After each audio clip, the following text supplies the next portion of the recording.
Halo sahabat properti, jumpa lagi dengan kami MJI Properti Indonesia. Hari ini kami akan share kepada Anda banyak pertanyaan dari kawan-kawan yang lagi bingung, khususnya pemula di bisnis properti. Bagaimana memulai bisnis perumahan? Banyak di antara mereka yang berminat memulai bisnis, ingin jadi developer perumahan, tapi bingung memulai melangkah dari awalnya seperti apa. Nah, di video ini kami akan men-share kepada Anda berdasarkan pengalaman kami. Kita akan mulai share berbicara dari step by step, dari mulai melangkah dari awal memulai bisnis perumahan, dimulai dari mana. Oke sahabat properti, ikuti terus video berikut ini, kita akan share kepada Anda. Ini hal yang menarik dan yang spesial. Oke sahabat properti, kita lanjut. Ini langkah awal memulai bisnis perumahan. Caranya berdasarkan pengalaman kalian sebagai developer properti, pengembang perumahan. Berpengalaman 18 tahun, dimulai sebagai penjual marketing properti. Selanjutnya naik kelas, memiliki diri, membuka developer sendiri. Yang kedua adalah, nah di sini kami akan memberikan step by step kepada Anda. Ilmunya dimulai langkah awal memulai bisnis properti, dan cara ini bisa Anda ikuti siapa saja dan dipraktekkan dimanapun dan siapapun Anda. Pertama, yang perlu Anda siapkan adalah legalitas badan usaha seperti PT. Kalau Anda belum punya PT, ya usahakan datang ke notaris dan buatlah PT segera. Kedua, mulai cari lahan, tanah, lokasi proyek Anda, karena modal utama bisnis properti ya tanah, Mas Bro. Ketiga, pelajari cara pengurusan perizinan perumahan. Sebaiknya Anda tergabung dengan asosiasi developer seperti RE atau Apersi. 4. Pelajari ilmu manajemen konstruksi, karena sebagai developer perumahan maka Anda akan selalu berhubungan dengan yang namanya konstruksi. Oke, ikut terus ya, lanjut. Oke, mulai sahabat properti. Yang perlu Anda lakukan, langkah awal seperti yang kami di share ini adalah langkah awal memulai bisnis perumahan. Cara ini berdasarkan pengalaman kami real sebagai developer properti, pengembang perumahan. Berpengalaman, khususnya kami ya, berpengalaman 18 tahun sebagai penjual marketing properti. Selanjutnya kami naik kelas, memberanikan diri, membuka developer sendiri dan bekerja sama dengan banyak teman, relasi, investor maupun yang punya lahan. Oke sahabat properti, langkah awal ini khusus Anda pemula ya. Di sini kami akan memberikan step by step kepada Anda. Ilmunya dimulai langkah awal memulai bisnis properti. Cara ini bisa Anda ikuti siapapun Anda, karena ini bukan hanya cerita, tetapi yang kami berikan berdasarkan pengalaman kami real di lapangan. Oke, seperti pertama, yang perlu Anda siapkan adalah legalitas badan usaha seperti PT. Kalau Anda belum punya PT, ya datangin notaris di kota Anda lalu buat PT. Oke, PT sekarang nggak mudah. Tapi ada juga kalau Anda tidak mau bikin PT, bisa saja Anda jadi bisnis, jadi developer perumahan tapi dengan cara pribadi, individu sifatnya. Dan kalau individu tidak bisa banyak-banyak, hanya bisa 5 unit saja. Oke, yang kedua, mulai cari lahan, tanah, lokasi proyek Anda, karena modal utama bisnis properti itu tanah. Jadi begini sahabat properti, uang ada, keahlian Anda punya, tapi Anda tidak punya lahan dan tanah, ya percuma. Yang karena modal utama dari bisnis properti buka perumahan itu adalah tanah dan tanah adalah lokasi proyek di mana proyek Anda akan dikerjakan nantinya. Nah, kami telah membuat video sebelumnya bagaimana mencari lokasi proyek tanah yang cocok untuk dijadikan proyek perumahan Anda. Tidak semua tanah yang bisa dijadikan proyek perumahan. Ada kriteria-kriteria yang memang pas dan cocok untuk proyek perumahan. Oke, selanjutnya.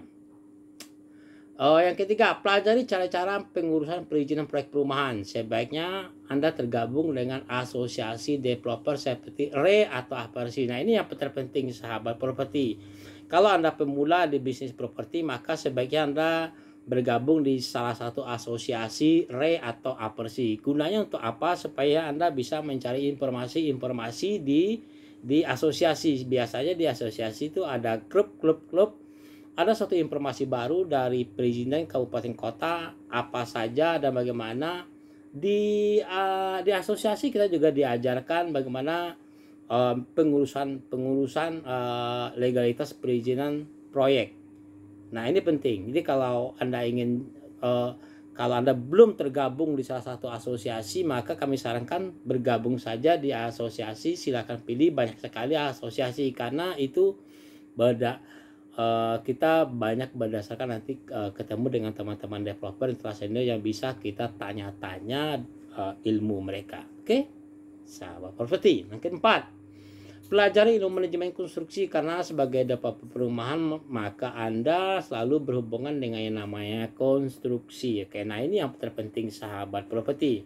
Jadi kalaupun Anda developer, karena kita developer adalah selalu berhubungan dengan dunia konstruksi, karena rumahlah adalah produk yang akan kita jual, maka kita harus paham ilmu konstruksi dimulai dari pondasinya seperti apa, ketinggiannya seperti apa, besinya seperti apa. Nah, ilmu konstruksi ini sekarang apalagi untuk perumahan-perumahan subsidi sangat ketat sekali sahabat properti. Apabila tidak memenuhi persyaratan konstruksi yang telah ditetapkan oleh Kemen PUPR, maka ya siap-siaplah perumahan Anda tidak bisa diakad kreditkan. Nah, ini kan berbahaya sahabat properti ya.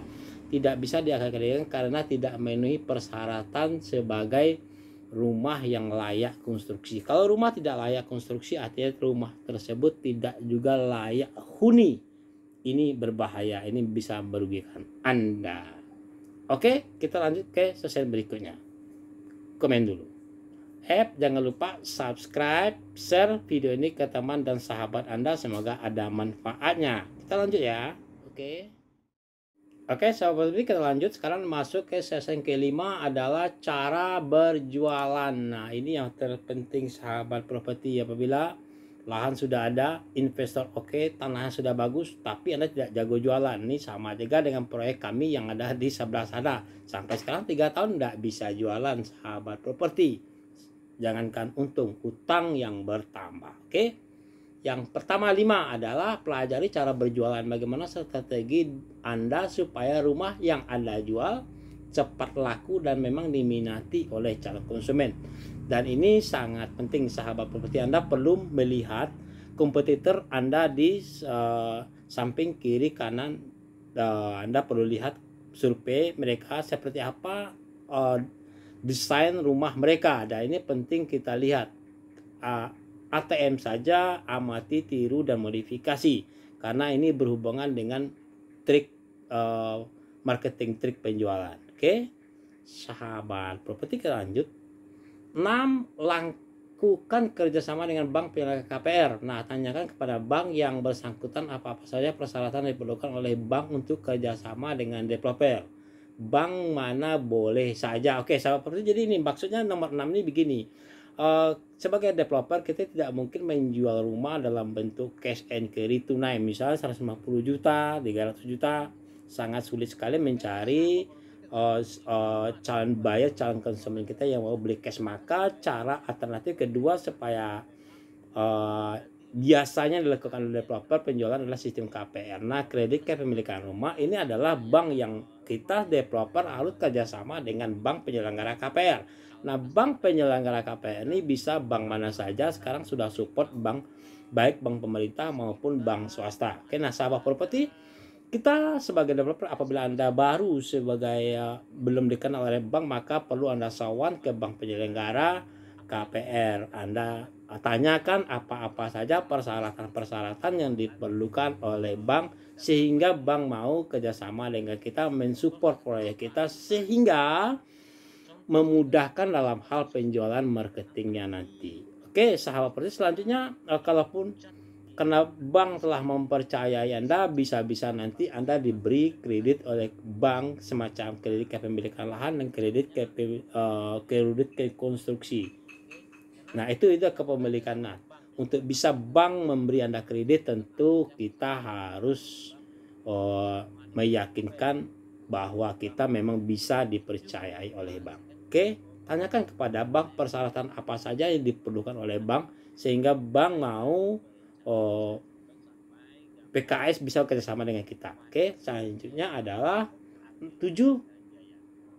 konsultasikan kepada konsultan perencana yang ada di kota Anda perihal desain proyek perumahan Anda. Ini begini sahabat properti, ada juga kadang-kadang developer, teman-teman sahabat developer kita banyak yang secara tradisional, artinya mereka lokasi sudah ada, proyeknya sudah ada, bikin rumah contoh, tapi mereka tidak punya gambar desain. Ini lucu sekali. Karena di kepala mereka ambil saja proyek-proyek yang ada, proyek rumah orang lain, lalu mereka caplok di proyek mereka. Nah, ini sebenarnya tidak boleh sahabat properti, dilarang keras oleh Kementerian PUPera. Sebenarnya yang benar itu adalah setiap developer harus mempunyai gambar site plan, gambar bestek. Nah, dibuat selanjutnya buat RAB, rencana anggaran biaya, di beberapa bagian. Nah, ini yang terpenting sahabat properti. Nah, untuk yang bisa mengerjakan hal ini, developer seharusnya mengeluarkan biaya sedikit konsultasi kepada konsultan perencana yang ada di kota Anda, bagaimana mendesain sebuah hunian yang layak huni, sehingga bisa karena site plan ini berpengaruh terhadap penjualan Anda nantinya, bagaimana sistem drainasenya, jalan lingkungannya seperti apa, fasilitas yang disediakan di perumahan Anda itu seperti apa. Nah, itu bisa direncanakan oleh konsultan perencana. Selanjutnya bagaimanakah dengan gambar bestek? Nah, ini juga berpengaruh sahabat properti. Kalau gambar bestek Anda tidak ada, tukang dalam pekerjaan landlord Anda juga bingung. Tidak ada acuan pekerjaan secara teknis, sehingga bisa saja rumah yang Anda rencanakan dari awalnya impiannya bagus, tapi hasilnya tidak bagus, tidak sempurna sesuai yang Anda inginkan. Selanjutnya RAB di nah, rencana anggaran biaya ini juga penting. Rencana anggaran biaya ini keluar setelah adanya desain. Makanya kalau kita ke konsultan perencanaan, maka nanti dia satu paket, gambar site plan, gambar bestek, gambar teknis, dan rencana anggaran biaya. Dengan adanya rencana anggaran biaya per unitnya, kita sebagai developer akan mengetahui berapa sih yang dibutuhkan proyek ini, uangnya seperti apa. Dari sini kita akan ketahuan nanti apakah proyek kita rugi atau untung. Nah, RAB developer setelah global, RAB siap unit, RAB pematangan lahan. Oke, nah ini semua konsultan perencanaan. 8, yang ke-8 terakhir ya. Lakukan kerjasama dengan kontraktor yang ada di kota Anda supaya proyek Anda ada yang modalin. Jadi tidak perlu keluar modal dari awal untuk pembangunan. Oke, seperti ini juga jadi masalah. Kadang-kadang ada juga developer yang merangkap sebagai pelaksana proyek. Dari kontraktor sendiri juga sedikit salah sahabat properti. Sebenarnya bukan salah, tapi kalau kita sebagai developer yang modalnya pas-pasan, maka sebaiknya kita kerjasama dengan kontraktor bangunan yang ada di kota kita, di kota Anda, supaya si kontraktor mau memodalin proyek kita. Jadi proyek konstruksi semuanya mereka yang mengerjakan dahulu, setelah akad kredit kita bayar. Itu yang sebenarnya sahabat properti. Jadi kita sebagai developer, kita tidak mikirin semennya habisnya berapa, pasirnya habisnya berapa, siapa tukangnya, tidak perlu. Kita hanya fokus ke penjualan dan manajemen perusahaan. Itu sahabat properti. Oke? Setelah langkah-langkah ini Anda ikuti, siapapun Anda, ini adalah pemula, pasti Anda akan bisa. Selanjutnya kalau ada pertanyaan, Anda ragu, silakan nanti Anda komen di bawah, nanti kita konsultasi lagi free. Oke sahabat properti, nanti kalau ada Anda punya lahan dan Anda ragu cara mengolahnya seperti apa, hubungi kami siap bantu Anda. Dan kita bisa saja bekerja sama. Dan kalau Anda punya uang dan pun Anda ragu uangnya mau dikemanain, oke, hubungi kami. Kami siap mengelola uang Anda supaya menjadi berlipat-lipat ganda. Ya, di properti lokasi tempatnya sahabat properti. Oke, wassalamualaikum warahmatullahi wabarakatuh.